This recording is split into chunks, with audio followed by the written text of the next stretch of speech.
Hi, everybody. I am here today with Dr. Julie Goldstein Grumet, who's the Vice President for Suicide Prevention Strategy and the Director of the Zero Suicide Institute at the Education Development Center, the EDC. Today, Dr. Goldstein Grumet is going to talk to us about how to pick a therapist if you or someone you know is thinking about suicide. Yeah, I think, we know it's a real challenge in this country to find a therapist quickly. So I do want to start by saying I appreciate that, especially wherever you are in this country, there can be very long waiting lists or therapists can be far away. So I want to preface by acknowledging long waiting lists, challenges to using healthcare insurance, things like that. But I do think that you need to be in the driver's seat, which is when when you're researching therapists or you're meeting with a therapist, you might not like the first therapist. You might just not feel like it's a fit, and that's okay.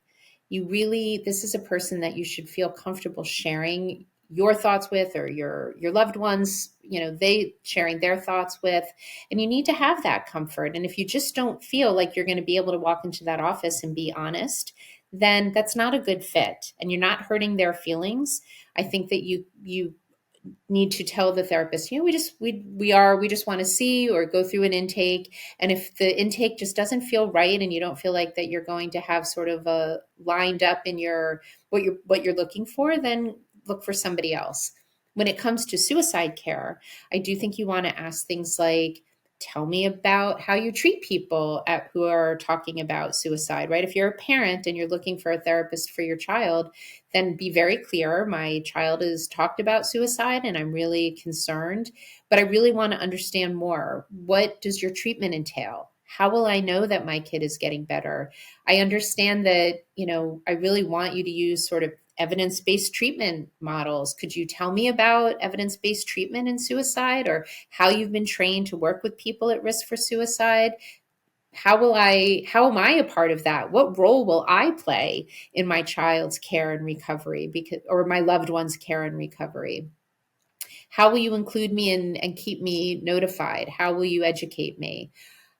I think it's okay to ask, and it's really important to ask those questions. You want to be a part of the team with the therapist. And while the therapist, because of HIPAA laws, may not be able to tell you everything that is going on in treatment, you can tell your therapist or your loved one's therapist anything.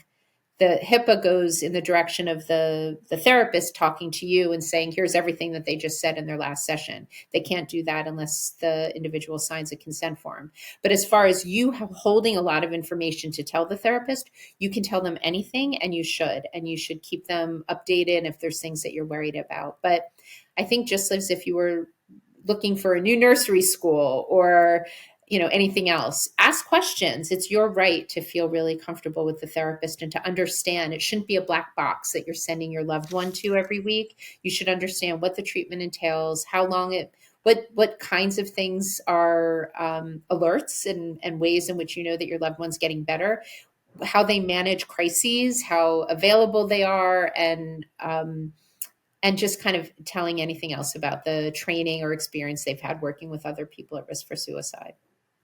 Thank you so much. That was wonderful.